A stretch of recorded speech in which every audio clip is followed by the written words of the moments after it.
नमस्कार, मैं सुभाष रजक और आप देख रहे हैं अपना नालंदा, अपना शहर, अपना खबर। और जैसे कि आप सभी को पता है, बिहार आगामी विधानसभा चुनाव काफ़ी ज़्यादा नज़दीक है और लगातार हम आपके लिए अपडेट्स ला रहे हैं। तो आज हमारे साथ जुड़ेंगे डॉक्टर अमित पासवान जी। तो चलिए इनसे जानते हैं अभी जो इनका तैयारी किस प्रकार है। आगामी विधानसभा चुनाव काफ़ी ज़्यादा नज़दीक है सर, किस प्रकार से आप लोग की तैयारी है? देखिए, आप देख रहे हैं कि आज जो हम लोग यहाँ जुटे हैं, काफ़ी संख्या में लोग जो है पूरे अनुमंडल के लोगों की बैठक यहाँ चल रही है और बैठक में बूथ लेवल पर कमेटी का विस्तार, संगठन की मजबूती को लेकर विस्तार पूर्वक चर्चा हो रही है। और जैसा कि सबसे बड़ी बात यह है कि आज का इस कार्यक्रम का महत्ता इसलिए हमारे लिए बहुत महत्वपूर्ण है कि इस बैठक के बाद लगातार कई हमारे ऐसे कार्यकर्ता हैं जिनको अहम जिम्मेदारी दी जा रही है और इस विधानसभा क्षेत्र से संभावित हम प्रत्याशी के तौर पर भी कार्य कर रहे हैं। तो आज का समझिए कि हम लोग के लिए अपने कार्यकर्ताओं को संगठन की मजबूती के लिए और पूरे राजगीर विधानसभा क्षेत्र को और कैसे मजबूत किया जाए, कैसे सशक्त किया जाए, ताकि जो 45 साल से 40 वर्षों तक आदरणीय सत्यदेव नारायण आर्या साहब और 5 वर्षों तक आदरणीय कौशल किशोर साहब जी का कब्जा इस राजगीर विधानसभा क्षेत्र पर रहा है और जो उनकी हालात है, पूर्व में भी किसी तरह का विकास आप देख रहे हैं, विकास नाम का कोई चीज़ नहीं है, कोई डेवलपमेंट का चीज़ नहीं है। उसी तरह से ठीक कौशल किशोर जी के द्वारा जो 5 सालों तक इन्होंने अभी तक उन्होंने जो कार्य किया है, आप क्षेत्र के विभिन्न गांवों में जाएं तो कई कार्यकर्ता उनको नाम तक नहीं जानता है, फेस तक नहीं देखा है। बस सिर्फ वह पार्टी के नाम पर वह लोग कहते हैं कि मैं जाऊं व ना जाऊं, वोट तो हमें मिलेगा ही, पार्टी के नाम पर वोट मिलता है, हमें किसी से कोई लेना देना नहीं। तो इस तरह से जनता में काफ़ी आक्रोश है। जहां भी हम जा रहे हैं राजगीर विधानसभा के विभिन्न गाँवों में लोगों का बहुत ही स्नेह प्यार मिल रहा है और जन स्वराज के सूत्रधार प्रशांत किशोर जी का जो है कि नेतृत्व में जो बिहार बदलाव का जो इस तरह का अभियान छेड़ा गया है, लोगों में काफ़ी जो है कि एक कहा जाए कि उत्साह है। और हम देख रहे हैं कि लोग बुला रहे हैं, गांव में अपने लोग को बुला रहे हैं, हस्ताक्षर जो बदलाव हस्ताक्षर उस पर हस्ताक्षर कर रहे हैं, सदस्यता के तौर पर सदस्यता ग्रहण कर रहे हैं। बड़े जो हम देख रहे हैं कि काफ़ी संख्या में बुद्धिजीवियों का जो है कि काफ़ी पार्टी से जुड़ाव हो रहा है, जनप्रतिनिधियों का जुड़ाव हो रहा है। तो इस परिस्थिति में जो हमको लगता है कि जो प्रशांत जी ने छेड़ा है पूरे बिहार का बदलाव की लड़ाई, मैं समझता हूं कि इस बार जो होगा जनता का राज होगा, जन स्वराज का राज होगा। इस बार परिवर्तन तय है पूरे बिहार का। आप बात करते हैं पलायन रोकने की, आप बात करते हैं रोजगार की, आप बात करते हैं युवाओं की, आप बात करते हैं किसानों की। किस प्रकार जो है किसानों को राहत मिलेगी, किस प्रकार युवाओं को रोजगार मिलेगा, किस प्रकार जो है पलायन रोका जाएगा? देखिए, कोई प्लानिंग है या फिर ये बस एक चुनावी मुद्दा है? चुनावी मुद्दा सत्ताधारी दल के लोग करते हैं, हम लोग सत्ता में नहीं है, बल्कि जितने भी सत्ता में अभी बैठे हुए हैं उनका इंजन को बढ़ाने का काम आदरणीय प्रशांत किशोर जी ने किया था, इस उद्देश्य से कि अगर नीतीश कुमार का नेतृत्व में सरकार बनेगी, अगर मोदी जी के नेतृत्व में सरकार बनेगी तो कहीं ना कहीं बिहार का विकास होगा, कहीं ना कहीं देश का विकास होगा। लेकिन वह जो है कि अपने वादों पर खरा नहीं उतरने के कारण प्रशांत किशोर ने यह स्टेप लिया कि बिहार का जो है आज 74 से 75 लाख की संख्या में लोग जो पलायन हो रहे हैं उसको कैसे हम लोग रोकें। खास के काफ़ी संख्या में जो हमारे पलायन हो रहे हैं, आप देखे होंगे जो कोरोना का समय रहा, लगातार हमारे जो लोग आ रहे थे, पैदल आ रहे थे, उसको कहीं रास्ते में दम तोड़ दिया, कहीं बच्ची जो है कि उसको साइकिल पे अपने गार्जियन को ला रहा। तो इस तरह से जो झेलना पड़ता है, 10,000 15,000 की नौकरी जो है कि बाहर जाके करने पर मजबूर होता है। उस परिस्थिति में प्रशांत जी ने यह संकल्प लिया कि आज देखते हैं कि हम लोग बिहार में मनरेगा कार्यक्रम चल रहा है, पूरे भारत में चल रहा है, लेकिन मनरेगा कार्यक्रम एज ए ड्रीम प्रोजेक्ट, उस पर सरकार कहीं खरा नहीं उतर रही है। ये हो रहा है कि जॉब कार्ड बना हुआ है, लेकिन जॉब कार्ड किसी जनप्रतिनिधि या कहा जाए दलाल बिचौलिया के यहाँ जमा है, उसके नाम पर 30 दिन का जो है कि मजदूरी निकालने का काम किया जा रहा है। उसको 500 रुपया 1000 रुपया देता है, हस्ताक्षर कर पैसा निकाल, तो बहुत बड़े मात्रा में लूट खसोट किया जा रहा है। प्रशांत जी ने कहा कि नहीं, जो हमारे किसान हैं गांव क्षेत्रीय 10 कट्ठा का भी किसान हो, मजदूर के अभाव में अगर उसका खेत आबाद नहीं हो रहा है तो हम मजदूर देने का काम करेंगे। मजदूर आपका जॉब काट के लोग जाएंगे और उसका जो मजदूरी है मनरेगा के तहत मिलेगा। तो किसान का भी काम हो गया और मजदूर को मनरेगा के तहत मजदूरी भी मिल गया। तो इस तरह से जो है कि रोजगार सृजन होगा और डेवलपमेंट का जो है कि रास्ता खुलेगा। शिक्षा के मामले में आपने देखा कि प्रशांत किशोर ने स्पष्ट कहा कि एक एक गरीब का बच्चा जो अंग्रेजी माध्यम से भी पढ़ना चाहता है उसको 10,000 फीस लगे, 5,000 फीस लगे, वह उसको जो है कि जन स्वराज की सरकार आती है तो जन स्वराज के माध्यम से फीस को भरा जाएगा, बच्चा को एडमिशन कराया जाएगा। वन नेशन वन एजुकेशन क्यों नहीं सर?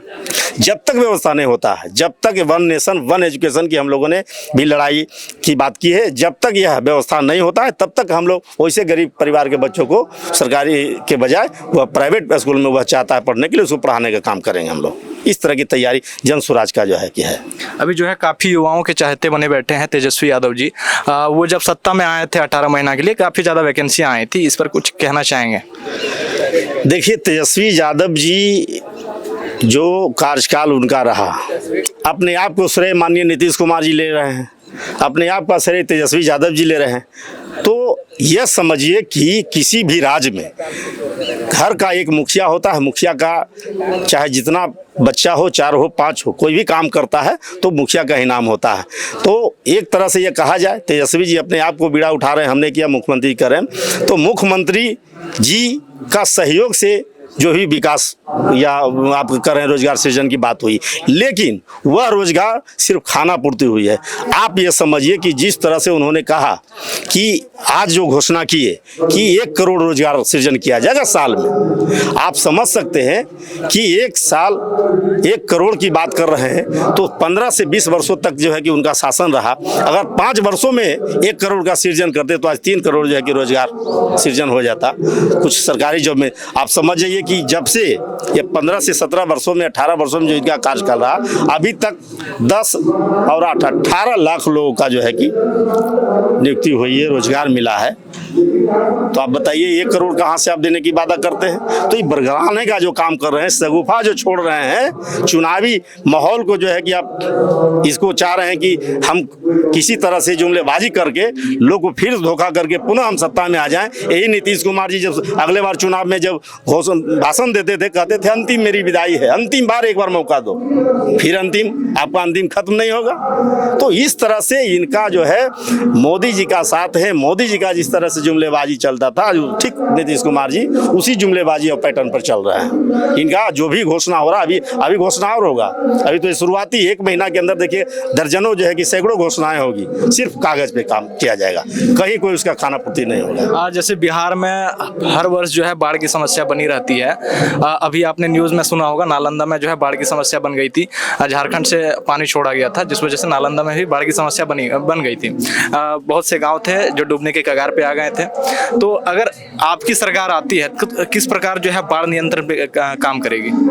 देखिए, बिहार में अभी तक बाढ़ नियंत्रण पर कोई काम ही नहीं हुआ, आप समझ सकते हैं। जहाँ भी आपका खुदाई हो रहा है, आपका प्लानिंग क्या होगा अगर आपकी सरकार आती है तो बाढ़ नियंत्रण पे आपका प्लानिंग क्या होगा? बिल्कुल उसका जो है जिस तरह के गवर्नमेंट अभी कर रही है उस तरह से एकदम इतर होगा, उससे एकदम अलग होगा। उसके लिए कहीं विभाग बनाने की जरूरत नहीं है, विभाग में अच्छे लोग को पहुंचाने की जरूरत है, अच्छे लोग को बिठाने की जरूरत है और कार्य जो होता है उसका मॉनिटरिंग करने की जरूरत है। आज जो है कि ढांचा किसी भी योजना का 500 करोड़ का है तो सीधे 1000 करोड़ का जो है कि खाका तैयार हो रहा है, और 500 करोड़ उसमें भी 250 करोड़ 200 करोड़ का काम होता है तो 500 करोड़ सीधे कमीशन चला जाता है गवर्नमेंट को।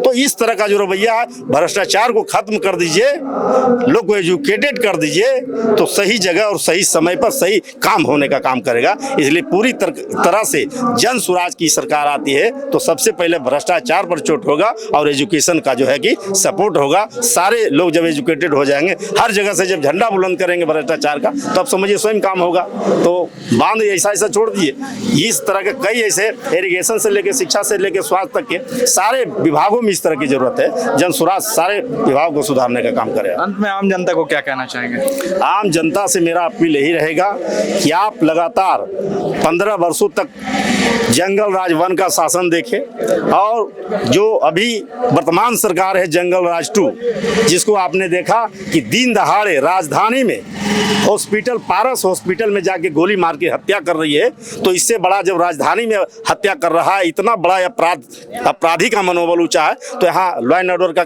कहीं कोई व्यवस्था नहीं, लॉ एंड ऑर्डर छीन हो गया है। तो इस तरह से सबसे पहला चीज है कि हम अब तमाम जो हमारे बिहार वासी हैं उनसे निवेदन करेंगे कि ऐसे भ्रष्ट सरकार, ऐसे तानाशाही सरकार, ऐसे अफसरशाही सरकार को उजाड़ फेंकने का काम करे 2025 में। और जनता का जो आज जो विजन लेकर आया है प्रशांत किशोर ने, कहीं ना कहीं यह लगा कि हमने लगातार देश और विदेश में काम कर रहे हैं, लोगों को गद्दी पर बैठाने का काम करें, लेकिन मेरा बिहार जिस मिट्टी में हम पैदा लिए आज वो उस बिहार के बिहारीपन के नाम पर गाली देने का काम करता है, उसको हम ठीक करने का काम करेंगे। तो ऐसा विजन लेकर आया प्रशांत किशोर जी, इनके नेतृत्व में पूरे बिहार में जो बदलाव उमड़ रहा है, बदलाव को लेकर मैं तमाम लोगों से मैं निवेदन करना चाहूँगा कि चाचा और भतीजा 15 से 20, 30 कभी ये दोनों उल्टा पलटी करते रहेंगे, इसको आप हटाइए और युवाओं का राज लाइए, जनता का राज लाइए, यही हम तमाम लोगों से निवेदन करूँगा। तो आपने सुना किस प्रकार जो है इन्होंने कहा कि आप जो है जो वर्तमान सरकार है उसको हटाइए और युवाओं की राज लाइए। ऐसे ही अपडेट्स के लिए बने रहिए हमारे चैनल के साथ। कैमरामैन संजय के साथ मैं सुभाष रजक, धन्यवाद।